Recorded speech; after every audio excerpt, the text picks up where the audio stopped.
My weakness comes and goes. I'm reaching out for the easy high. Please fortify this strength of mine. My weakness comes and goes. My weakness comes and goes.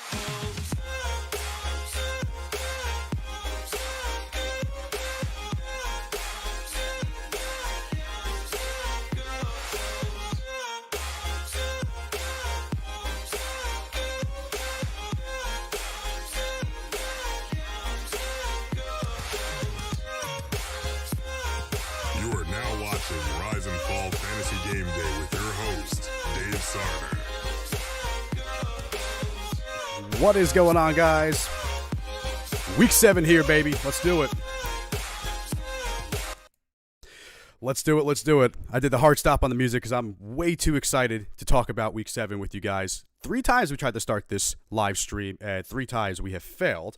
So hopefully we got it going now. And so apologies for my curly hair. It kind of goes all over the place at all times.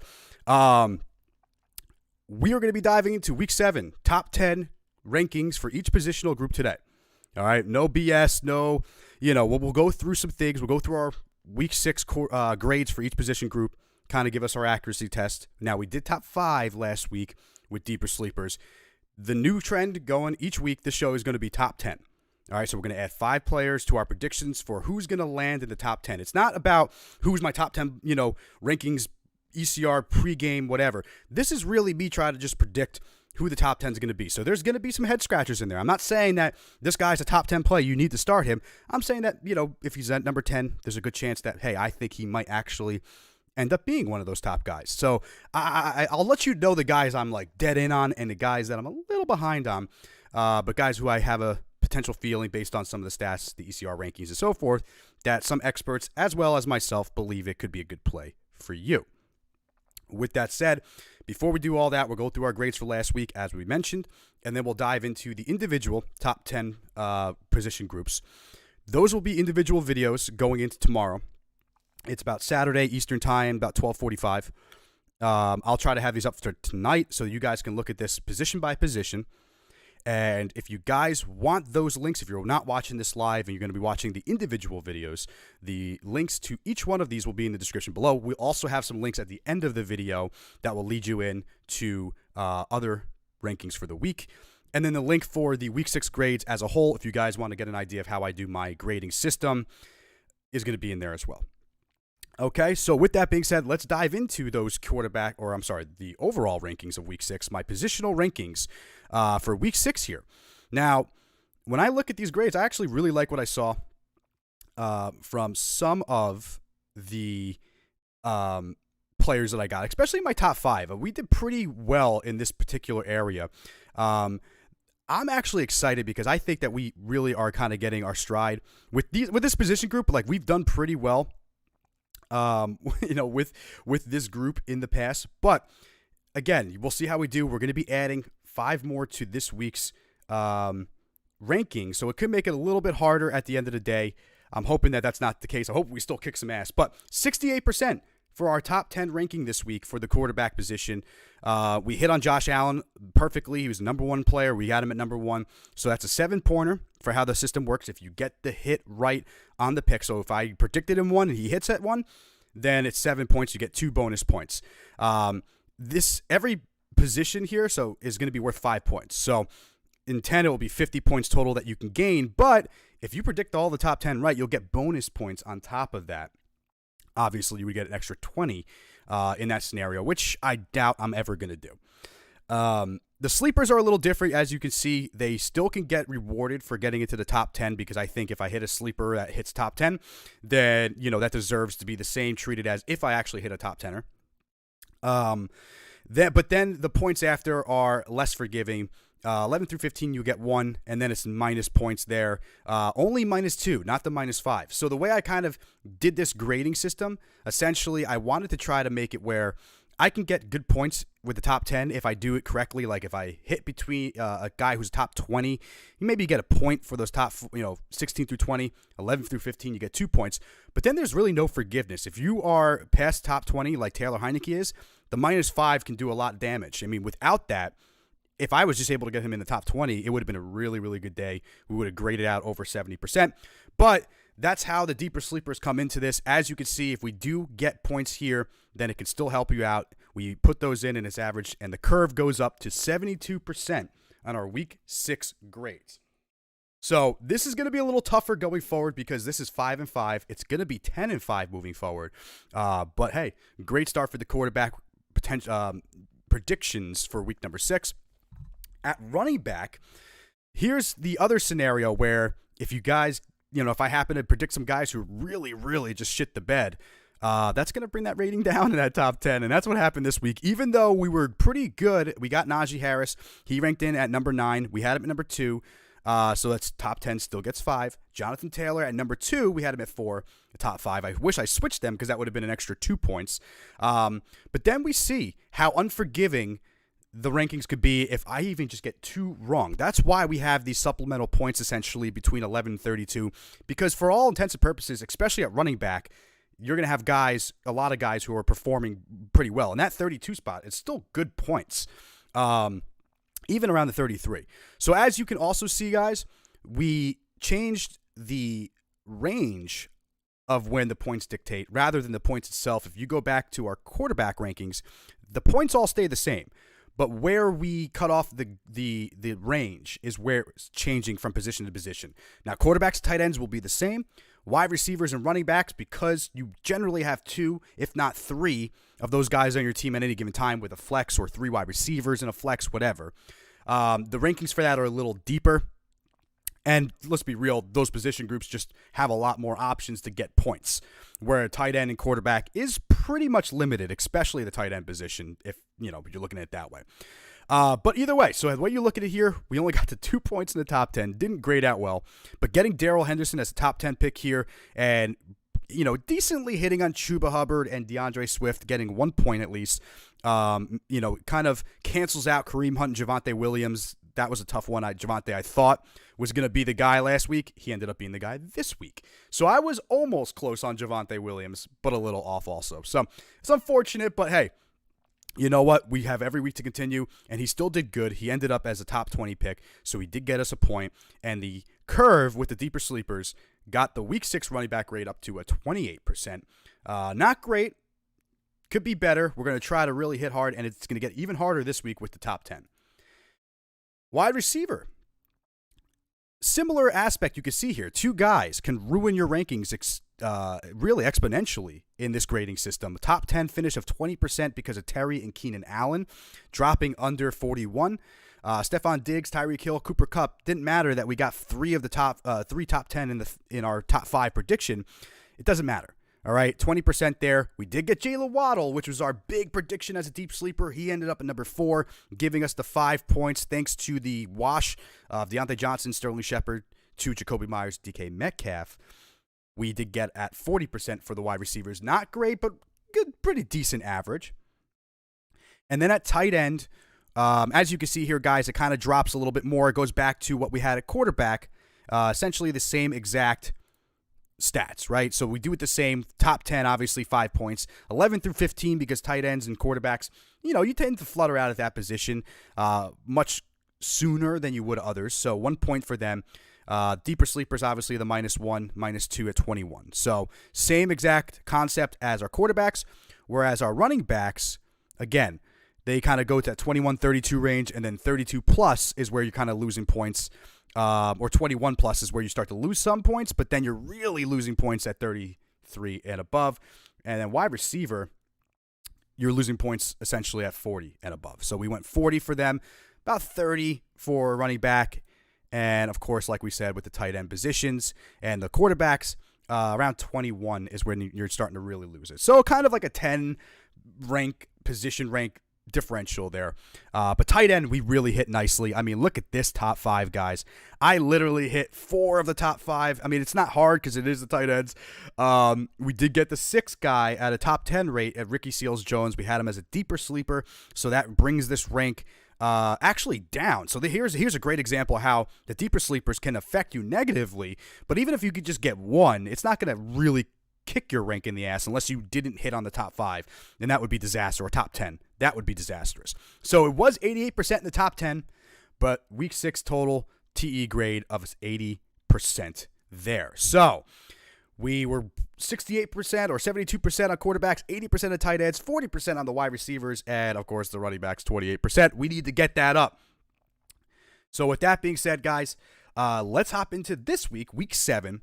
And before we dive into all the games, obviously we have to talk about the bye weeks. If you guys are aware, I'm sure you are by now, and if you're not, you must be living under a rock, because the tight end position, or I'm sorry, overall, all the positions, a bye week here this week is just tough. Bills, Cowboys, 2 high-powered offenses, Vikings, another high-powered offense, and the Chargers. Those are 4 high-powered offenses. Oh, by the way, Najee Harris, Deontay Johnson, Chase Claypool, Trevor Lawrence, James Robinson. Those are a lot of studs out this week. A lot of them. So, with all that being said, we need to figure out the bye week situation. There are also injuries that we're going to go over. I tried to take into account as much as possible as of 1 p.m., or really about like 11 p.m., about 12:30-ish, if you will, on Saturday here.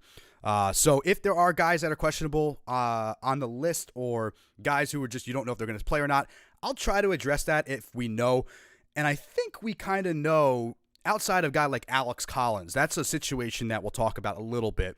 That could be a problem because of the Monday night aspect of that. We just don't know if he's going to go. We'll talk about all those things. Okay? So those are your bye weeks. We are now going into the week 7 top 10 quarterbacks. And without further ado, here is my top 10 prediction for week number 7 at the QB position. At number 1, we got Aaron Rodgers going up against the Washington football team.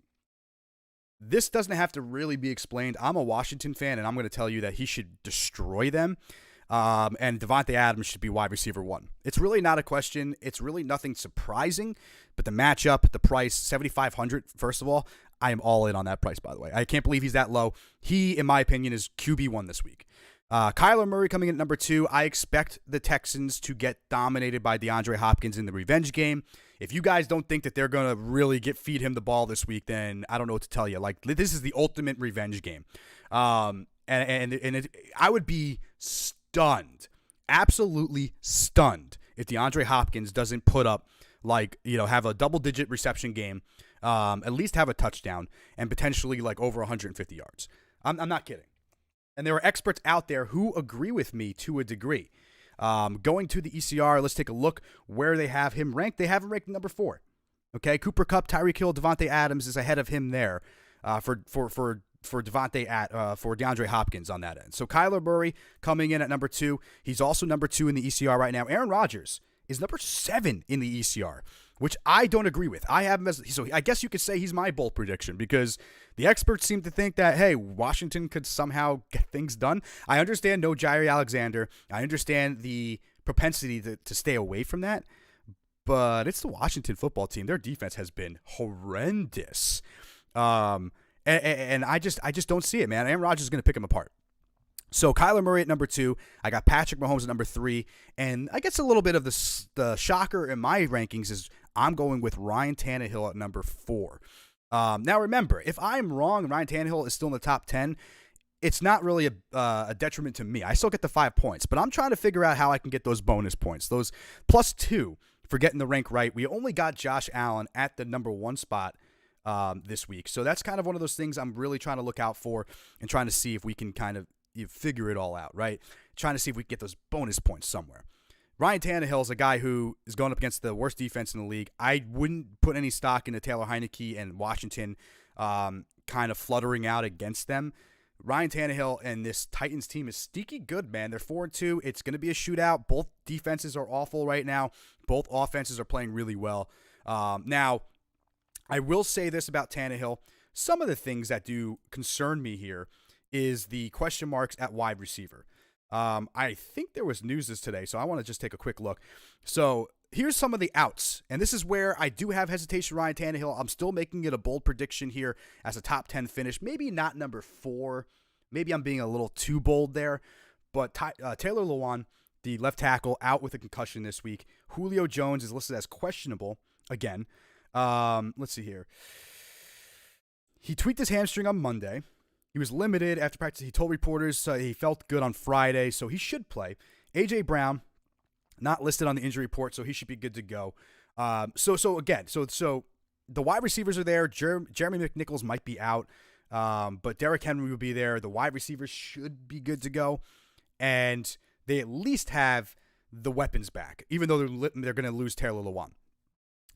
So I do like Ryan Tannehill. I think with the weapons back, I think Derrick Henry is going to tank it. It's going to open up the run pass a little bit more, as always.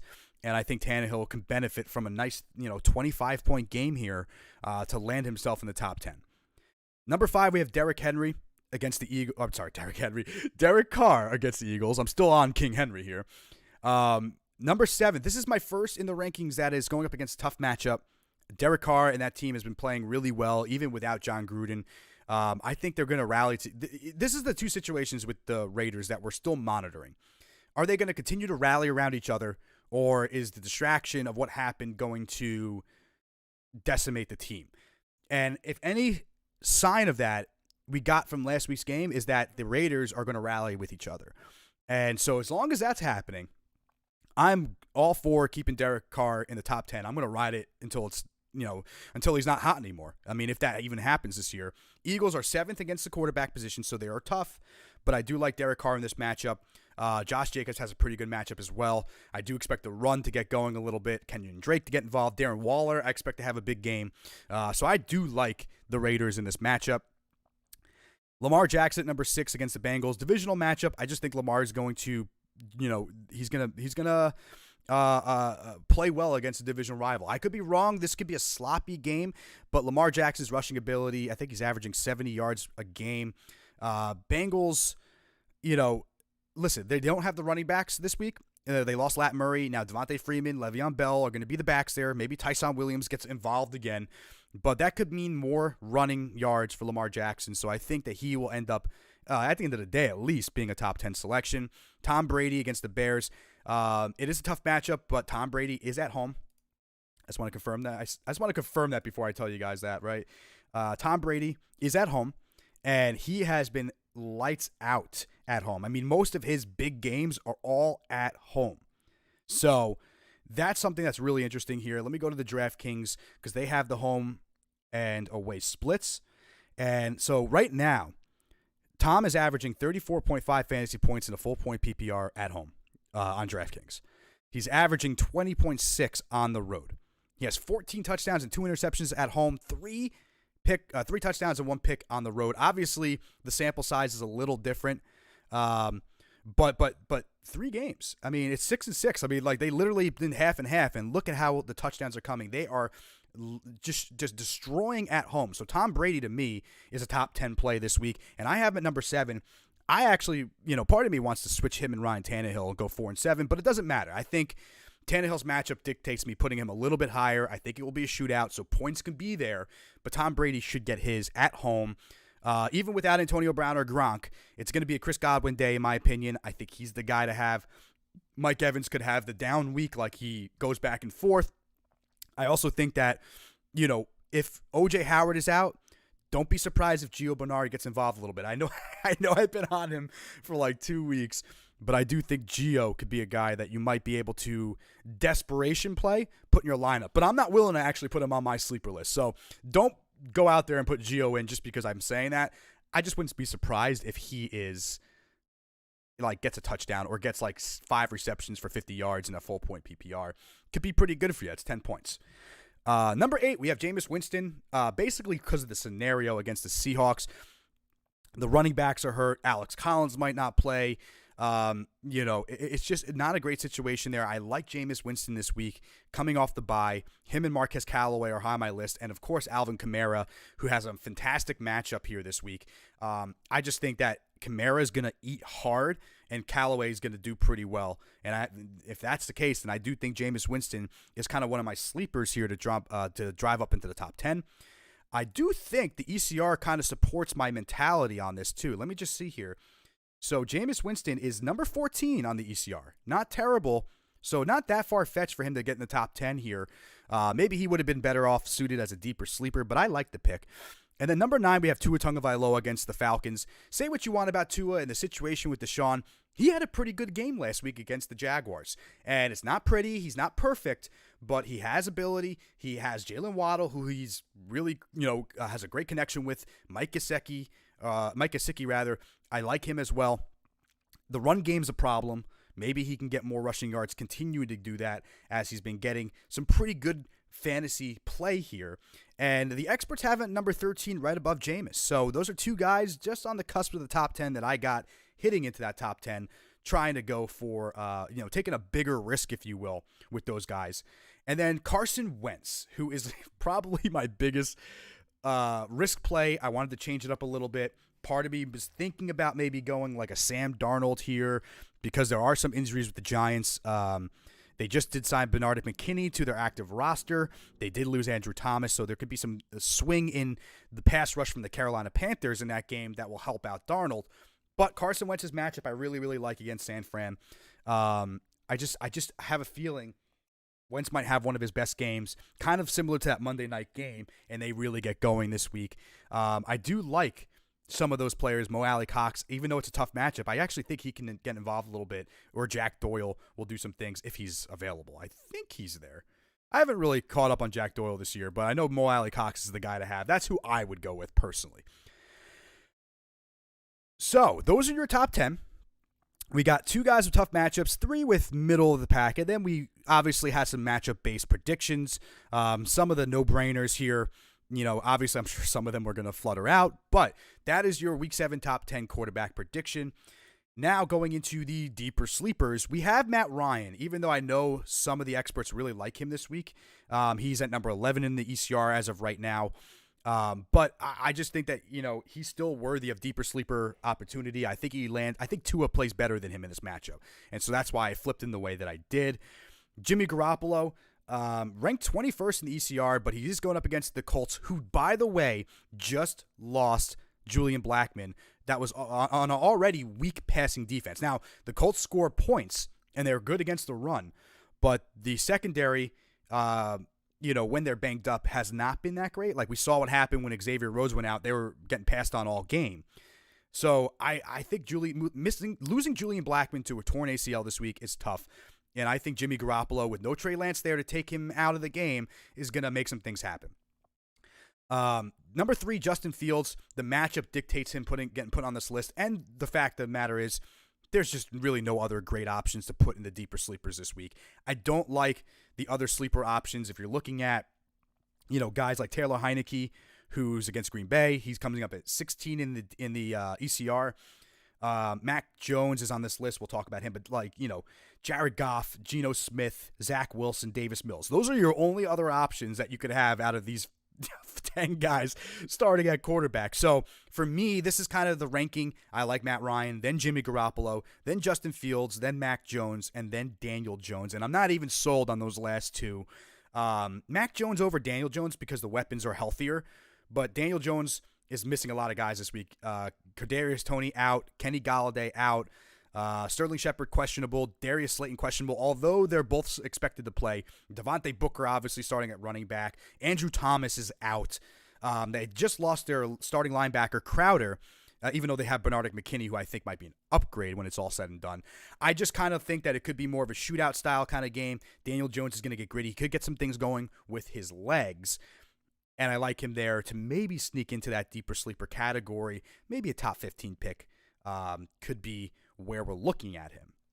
So with that all said, there are your quarterback rankings for week number 7. If you guys have any particular start-sit questions or any particular roster moves or anything of that nature, you can drop a comment down below or hit me up at Twitter on at Rise and Fall Football. I'm sorry, at RNFF Designs.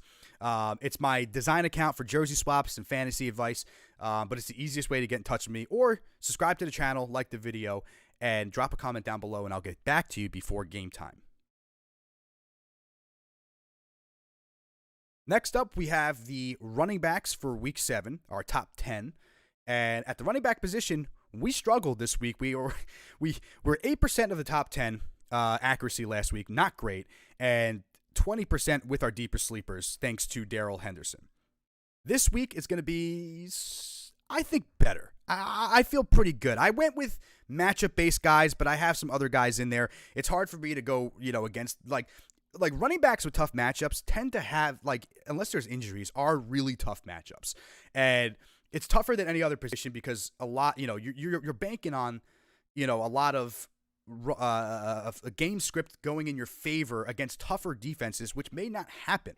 And if it doesn't get productive early, teams tend to abandon the run and really go after the pass. So it's harder for me to put guys in with tougher rankings. So here is our list. Alvin Kamara at number 1. I said it about Jameis Winston in our QB rankings segment.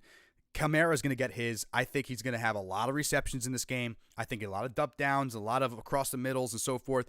Seahawks are pretty good against the quarterback position, but they are abysmal right now against the running back. So Alvin Kamara coming in at 8,900 on DraftKings. I love him at number 1. And I tried to get cute last week thinking Derrick Henry's matchup against the Bills could be a down week. Well, I'm stupid. All right, I'm stupid. I'm sorry. That contributed to the terrible rankings last week. And so we didn't make that mistake again. We went Derrick Henry here in week 2 against the Chiefs. It's expected to be a shootout. The Chiefs are decent against the run, but they're terrible against the pass. And so whether it's Derrick Henry setting up the run or or Ryan Tannehill setting up the pass, Derrick Henry should get his. He went off against the Bills, who were a much better run defense last week. So I don't really have any questions about putting him in the top 3. Excuse me. Number 3, we have Darrell Henderson. He was a deeper sleeper last week. He helped us get our grade up a little bit. But going up against the 32nd, basically the worst run defense in the NFL right now in the Lions, Darrell Henderson I have going off in a smash spot at number 3. Chuba Hubbard at number 4. We talked about some of the injuries on the defensive side and the offensive side for the Giants. I love Chuba Hubbard in this matchup. The Giants are already very weak against the run. They lost one of their better linebackers, and they lost, they're losing some good weapons on offense that could help out the, Panthers offense get going a little bit more. I think if anyone's going to have a bigger game, it's going to be Chuba Hubbard over Sam Darnold. It's why I don't have Sam Darnold in my quarterback rankings this week. So I got Chuba Hubbard at number 4. And number 5, Cordero Patterson, boys, against the Dolphins. 27th against the running back position. So essentially top 5 most points given up to the running back position. And Cordero Patterson's just been a tank all year. I'm going with him in the top 10 this week finally at number 5. Joe Mixon. I am not a huge fan of Joe Mixon. I'm just going to say this right now. So when I have him in the top 10, I feel strongly there's a good chance he might not. I'm just throwing that out there. Joe Mixon's one of those reverse jinx situations for myself that I put him in my lineup and he sucks. So take it for what it's worth. I have him at number 6. He's going up against the Ravens, 23rd against the run. Good matchup for him. I like it. 6,500. Don't love the DraftKings price. I'd rather go Cordero Patterson or Chuba Hubbard this week in those regards, even with the tougher matchup. And I think I screwed up.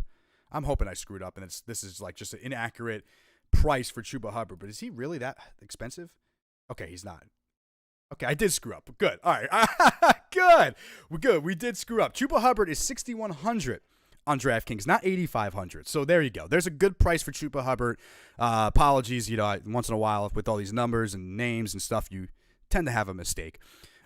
Joe Mixon coming in at number 6 here, 6,500. I'd rather do Chuba Hubbard at 6,100, Darrell Henderson 66, and Cordell Patterson 63. Those are my 3 guys if I'm choosing between them and Joe Mixon this week in DK or any daily fantasy. Number 7, one of my bolder predictions, and I'm actually kind of glad I've heard, I kind of heard rumblings of some people that are on board as well as me this week with Miles Sanders. You saw the reaction in the Thursday night game with Miles Sanders when the crowd loved when he got the ball, cheering for him, and you saw some production. I think this week, Nick Sirianni is going to be like, you know what? We need to give him the ball, finally. And he's going to have that big day. I think he's going to be a top 10 finish. He's going up against the Raiders, who are 21st against the run. 5,100 on DraftKings. He's also a really good price, the best price on our top 10 this week. Number 8, we have Darrell Williams against the Titans. Again, this is going to be a high-scoring game. I am a little hesitant about putting Darrell Williams here. I'll be honest. It's a tougher matchup against the run, but the pass game is so bad that I just think that Darrell Williams is still going to be able to do what he did against Washington last week. I wouldn't be surprised if it's more of like 13 carries for 50 or 49 yards and 2 touchdowns, getting some goal line carries. That's where I can see him sneaking up into the top 10 this week. But he could maybe be a little more touchdown dependent this week. So that's all I'm going to say about that. Number 9, we have Josh Jacobs in that smash, really the second smash lineup, smash matchup rather, outside of the Chiefs-Titans, I think will be this Eagles-Raiders game. And Josh Jacobs has a great matchup, 6,200 on DraftKings. It's a little pricey for my taste. I'd rather go with the 5,100 Miles Sanders and take a flyer on him, or 6,100. Again, Chuba Hubbard, probably one of the best values this week. He might be in all my lineups in DK. And then number 10 is Damian Harris. Fantastic matchup.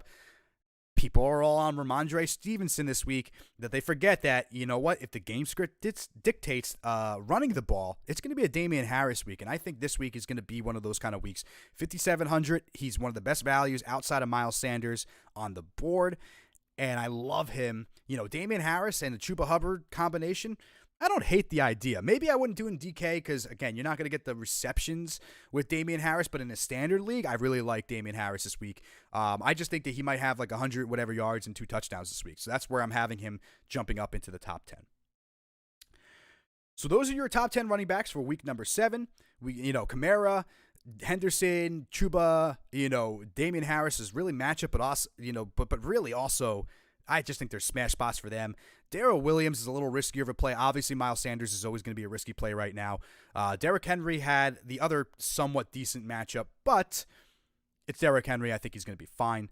And I do like Josh Jacobs to go off. So no crazy secrets, no crazy predictions there. Maybe Damian Harris and Darrell Williams, I'd say, are the two that maybe some people don't think would be a top 10 finish.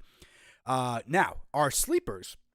We tried to go as deep as possible for our sleepers here, and I think we got some good ones, especially with the news when Latavius Murray's out. The DraftKings price, especially on number 4 there, Devontae Freeman, 4,400 on DraftKings. I love it. He's expected to be the main back, so if you didn't get him and he's still available and you need running back help, I'd have him there. Now, I also, by the way, would also be putting him over Ramondre Stevenson and Michael Carter, as well as J.D. McKissick. All right, so don't mind my ranks on the deeper sleepers. Ranks don't mean anything. It's just kind of a way for me to organize when I'm doing it in my files.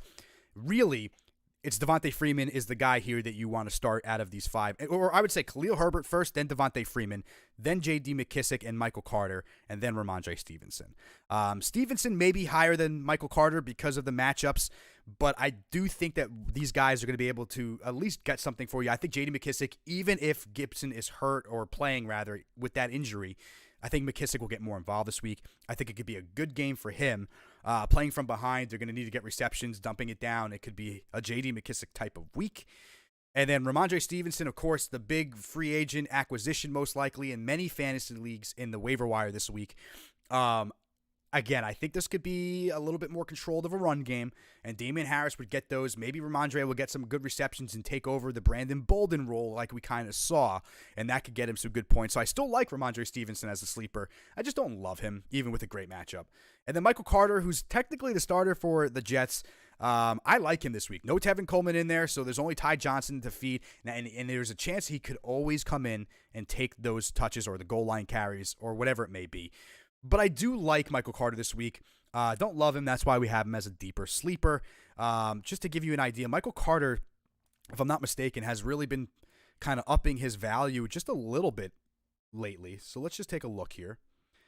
Where is Michael Carter? So they have Michael Carter at number 28 this week. So he's a top 30 potential option, right below Khalil Herbert, by the way. And so that's interesting. Listen, I like both of them, but I like Khalil Herbert over him. But they tend to like Michael Carter this week. I mean, if they like him over Khalil Herbert, then that's telling you something, right? So let's check out the game log here. Last couple of weeks, he's been good, right? So he had a couple off weeks, but the last 2 weeks, He's been the highest in his fantasy points. He just had double-digit fantasy points this past week. He had 2 touchdowns in the last 2 weeks, so he's scoring. Now he had the bye coming off that. I kind of like Michael Carter too. I think a touchdown-dependent option, but I think he can get that touchdown for you this week. And those are your running backs for week number 7. Going back, recap: 1 Alvin Kamara, 2 Derrick Henry, 3 Darrell Henderson, 4 Chuba Hubbard, 5 Cordell Patterson, 6 we have Joe Mixon, 7 Miles Sanders, 8 Darrell Williams, 9 Josh Jacobs, and number 10 Damian Harris. And the running back sleepers, we have J.D. McKissick, Michael Carter, Ramondre Stevenson, Devontae Freeman, and Khalil Herbert. Obviously, if you wanted me to put those in order, Devontae Freeman, then Khalil Herbert, then Michael Carter, J.D. McKissick, and Ramondre Stevenson. But I think these are your deep sleepers that can get you some solid value in this week. So if you guys have any particular questions about the running back position, drop a comment down below, or again, follow me at RNFF Designs. It's RNFF Designs, where you can kind of take a look at the jersey swaps that I create through graphic design and Photoshop, as well as fantasy advice, fantasy notes, and so forth. With that said, let's hop into the next category here. We have the Week 7 top 10 wide receivers. And at wide receiver, we did okay. We did better than the running backs, 40%, in case you guys haven't watched the grades for Week 6 video. On this end, we have Devontae Adams at number 1. It's a pretty obvious one. I don't really think I need to go into detail. Washington's secondary has been horrendous. I expect Aaron Rodgers to eat. He's number 1 on my list. And I expect Devontae Adams to eat as well. Number 2, Tyreek Hill against Titans. Again, one of the biggest matchups of the week. 57.5 is the over-under on this game right now. I mean, that's monstrous. So clearly it's going to be 2 high-powered offenses against 2 really bad defenses. Essentially almost worst ranked in many, many categories. As you can see here, 32nd against the wide receiver. They're also 32nd against the quarterback right now. And I think they're better against the running backs, as we said before, because Darrell Williams is like 12th against them. But I think this is going to be a big passing game. Tyreek Hill is the guy to own, and Devontae Adams in your matchups. Although I love DeAndre Hopkins at number 3. Tough matchup, but the Texans are really, his whole team. I mean, if you think about it, it's going to be the big revenge game for DeAndre Hopkins.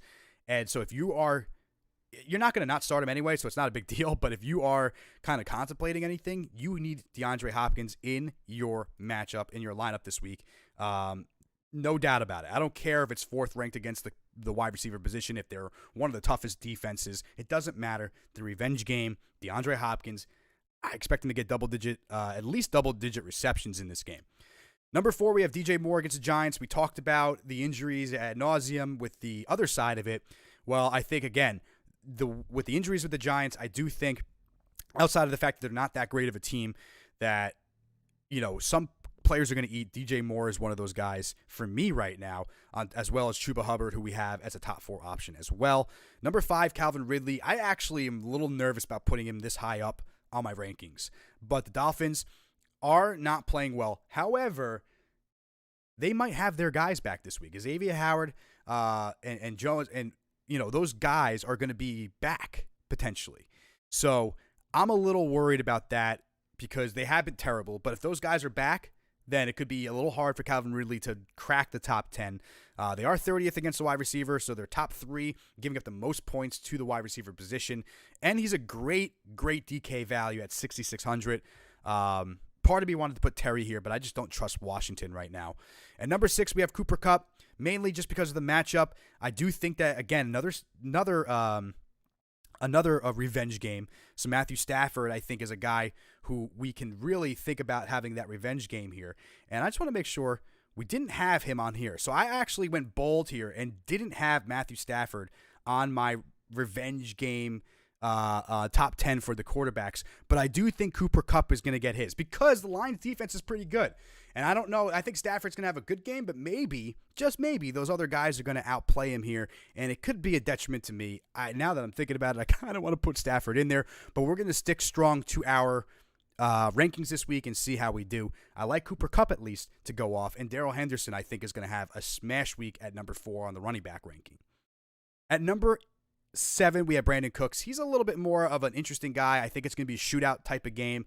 And so I just think that he's at least going to have like 8 receptions, at least 6 receptions for like 50 yards and a touchdown. The Cardinals are not that great against the wide receiver position. So when I look at Brandon Cooks on here, let's take a look at the home away splits. They are playing on the road. He's put up 16.8 fantasy points on the road and 16.7 at home. So he's consistent. All right. He's only had single-digit fantasy points in 2 games this year against Buffalo and New England that were tougher defenses. I will give them that. But against NFC opponents, which he only has 23, that doesn't really mean crap. He's had 20-plus points in 3 games this year. He had 17.9 last week. He's either going to get you 8 points or he's going to go off, and I'm going to bank on going off. He's been pretty consistent this year, and so I like Brandon Cooks at number 7.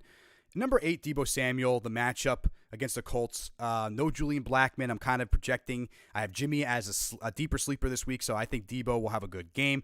I don't like his DraftKings price at $7,300 though. I would rather take Cooks at $6,000 or really Chris Godwin at $5,900, which is a really good price. And then the last 2, as we said, Marquise Brown is number 9 against the Bengals. And then number 10 is Chris Godwin against the Bears. Again, I talked about Gronk out, Antonio Brown out. This could be a week where it's going to be one of the 2 receivers, and I think it's going to be Godwin. It could be both, but I think if anything, it will be Godwin. So I'm going with him in the top 10 this week. And then Marquise Brown, everyone's on Rashad Bateman, but I think having Rashad Bateman might open it up a little bit even for Marquise Brown. You know, I think they might move him around. They might get a little creative maybe. We'll see.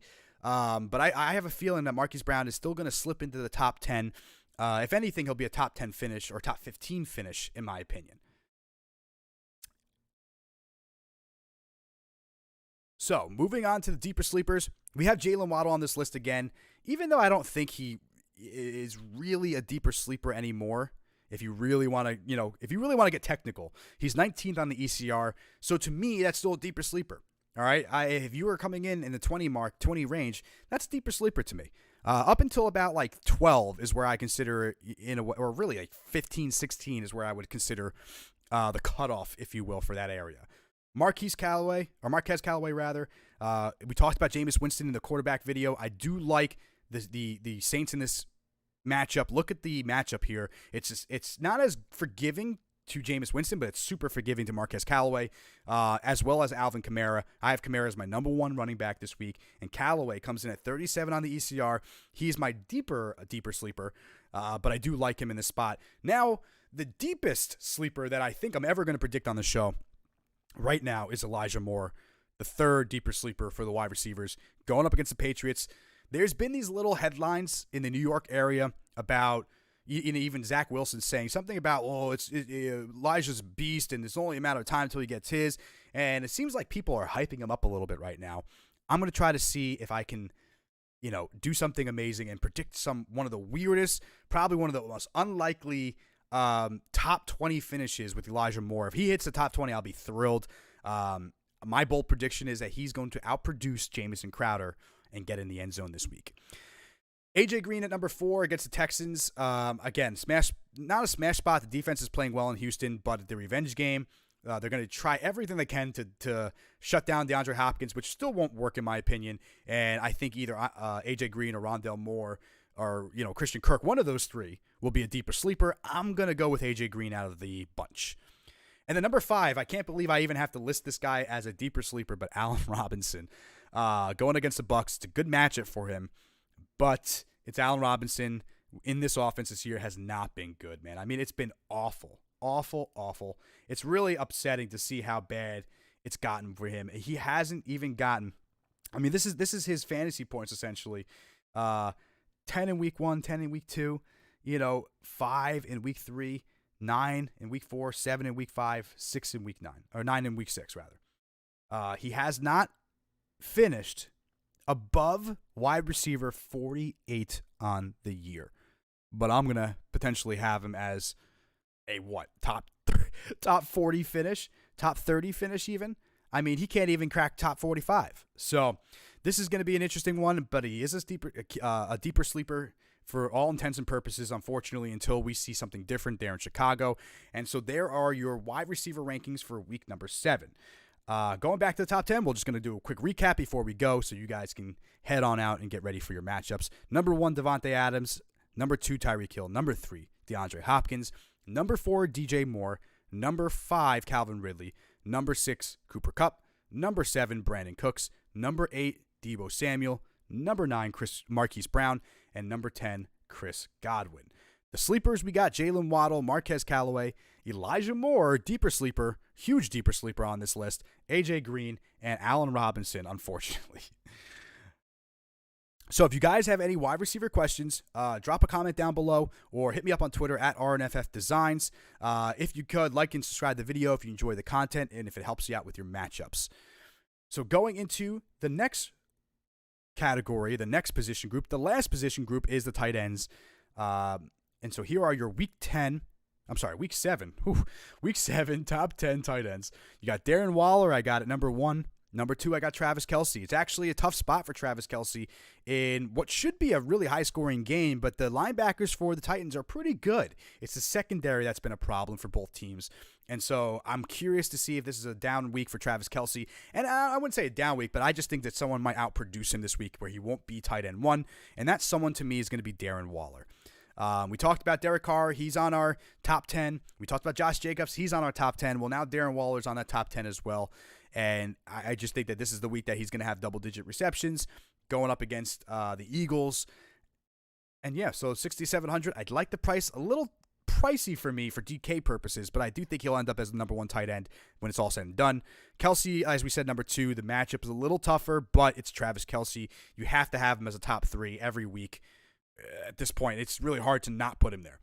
Number 3, you got Kyle Pitts against the Dolphins. 21st against the tight end position. Not bad.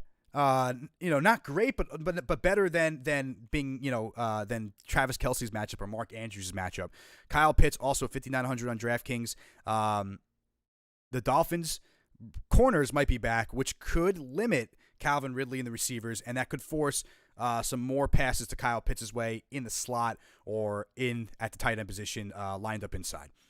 Number 4 is probably one of our bigger sleepers on the list in terms of where I have him ranked, but I think a lot of people are on him with me this week. Zach Ertz in his debut with the Cardinals against the Texans, 32nd against the tight end position. I like Zach Ertz. I mean, it's hard to ignore that ranking. He's gonna want to make an impact. The team's gonna want to get him involved after trading for him. You're like, hey, listen, look what this guy could do for us. Great trade, right? That's going to be the Zach Ertz week this week, so I have it number 4. Dallas Goedert at number 5 against the Raiders. Great matchup. He's coming off the COVID list. He has to be a top 10 finish in my opinion this week. I have him going a little higher because of the matchup. Is a little more forgiving for him, and he has a good value there at 4,600 if you're going for like a mid-tier option at tight end. Although I do love Zach Ertz at 3,900, probably the best value in fantasy this week. Mark Andrews comes in number 6 because of the matchup. He's been a stud so far this year. I don't like his 6,000 DK price, but I do like the matchup from a holistic standpoint. Even though it's tougher, the divisional matchup can get a little bit sticky, and that's kind of where I'm going to put him down here. Even though I would love to put him as a top 4 finish, it's hard for me to envision him, Marquise Brown, and Lamar Jackson. They could pop off, but I would expect Devontae Freeman to get a little more involved this week in the run game to help out. So I'm a little cautious here. I just don't know. I think the Bengals might. Here's my mentality. I think the Bengals are going to kind of kick the shit out of the Ravens this week. So even though I don't have those guys on there, I think the Ravens defense is going to play well too. I just think that it's going to be a sloppy game, but I think the Ravens are going to put up some fantasy points. And I think the Bengals could pull out a win when it's all said and done. I do like Joe Mixon to go off in this game, although I am a little down on the Joe Burrow to his receiver connection. It's going to be tough. It's a good secondary.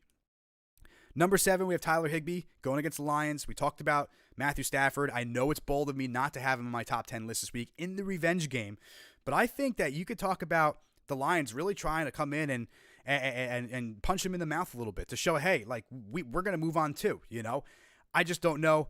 I'm going to predict that he's going to get points, but I think that they could still end up potentially losing the game. And I think Lions are going to play them a little bit better than everyone is giving them credit for. They are a pretty damn tough defense when it's all said and done. Hunter Henry coming at number 8. He had 9 points and a touchdown last week. It's 2 straight weeks he's had touchdowns. He's starting to become the bigger weapon for Mac Jones. I have Mac Jones as a deeper sleeper this week. And in a good matchup against the Jets at 4,100, I love Hunter Henry this week. I think he's going to have double-digit fantasy points for you. Probably my biggest sleeper on this list is going to be CJ Uzomah against the Ravens. Really, really good matchup. Like I said, the wide receiver matchup is tough for Joe Burrow. So I think he's going to need to get the ball to someone. It could be Mixon. It could be Samaje or Chris Evans in the running game. Or it could be CJ Uzomah gets involved in the middle on this defense. 3,000 on DraftKings. He's the best value on the board outside of Zach Ertz for the rank that he's at. TJ Hawkinson at number 10 going up against the Rams again. I think that this kind of comes down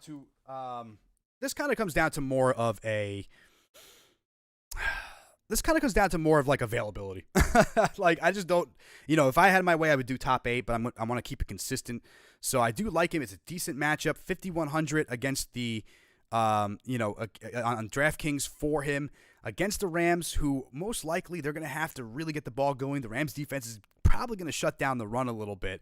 So I would think that someone needs to get Jared Goff some help, and TJ Hawkinson could be the guy. Or, listen, they could key in on TJ Hawkinson too and put Jalen Ramsey on him. So there's my concern. I have him as a top 10, but I don't feel amazingly great about it. And then finally, our top deeper sleepers at the tight end position this week, Robert Tonyan, who has been non-existent in fantasy this year against Washington football team. I don't love the linebacker play in Washington, even though they're giving up the 18th. They're ranked 18th against the tight end. I think that rank should be lower, in my opinion, with how they've been playing. I've been watching, so I know. I do think Robert Tonyan could be the guy to benefit from at least a touchdown, but he is touchdown dependent this week. Ricky Seals-Jones, I probably should have higher on the rankings here, but against the Packers, 17th, something is making me hesitate about putting him in the top 10 this week. The Packers, I just think, will come in and kick our ass. I mean, Joe Barry is their defensive coordinator, so it is possible that might not happen, and the Washington football team's offense can get rolling. But I don't know. Something's kind of... This is more on this list that I'm actually kind of less excited to play Ricky Seals-Jones than, I don't want to have to rely on him unless it's desperation. Unless you have one of these top 10, I wouldn't be starting Ricky Seals-Jones. And yes, that is over CJ Uzomah, by the way. Number 3, Ross Dwelly against the Colts. Jimmy Garoppolo, a sleeper matchup. Colts defense is struggling against the pass. They did lose Julian Blackmon this week. It's an interesting spot. Ross Dwelly could get you some interesting fantasy points, and he's super cheap on DraftKings. He is the cheapest tight end on our list outside of CJ Uzomah. And number 4, Anthony Fursker. Against the Chiefs. Again, this is more of a matchup-based thing. The shootout, 57.5 over-under on this game. 3,100 on DraftKings. I don't expect him to go off, but I think that, hey, maybe any given Sunday, this would be the kind of one where he does pop off a little bit. And then Mo Alley Cox, again, the matchup not great. We did talk about Carson Wentz. I have him as a top 10 finish, and I don't have his receivers on that list. I think Mo Alley Cox is going to be a guy to really help him out there. Maybe some red zone touchdowns, if you will, when we get to that point, if the run game gets shut down the way that I think it might be able to. And so those are your tight ends of week 10 here. Oh, sorry, I keep saying that. Week 7, the top tight ends for week 7. Darren Waller at 1, Travis Kelce at 2, Kyle Pitts at 3, Zach Ertz at 4, Dallas Goedert at 5, Mark Andrews at 6, Tyler Higbee at number 7, Hunter Henry at number 8, CJ Uzomah at number 9, and TJ Hawkinson at number 10. And then our sleepers, our deeper sleepers on the week, Robert Tonyan, Ricky Seals-Jones, Ross Dwelly, Anthony Fursker, and Mo Alley Cox. All right, so there is your top 10 predictions for the week for all the position groups. We went through our week 6 grades. We went through all the content that we're going to be, needed to go over on the show. If you guys are interested in the other positional rankings, the other positional predictions, as well as the week 6 grades, all the links to those separate videos are in the description below. Or if you're watching the entirety of the stream and you skipped over all that, you can find the links in the description below to all the individual episodes. If you guys have any particular questions, as I stated on my other videos, drop a comment down below or drop a comment or a post to me on Twitter at RNFF Designs. And if you guys enjoy the content and it helps you out with your matchups, please do like and subscribe to the channel here. And I'm I'm just going to, I'm going to have Chase Young ask you guys, like and subscribe. You know what I'm saying? If you guys enjoy the content, if I've helped you out with your lineups throughout the weeks, definitely let me know. Would love to hear some feedback. And if you guys don't think something's really helping you out, would love to hear that as well.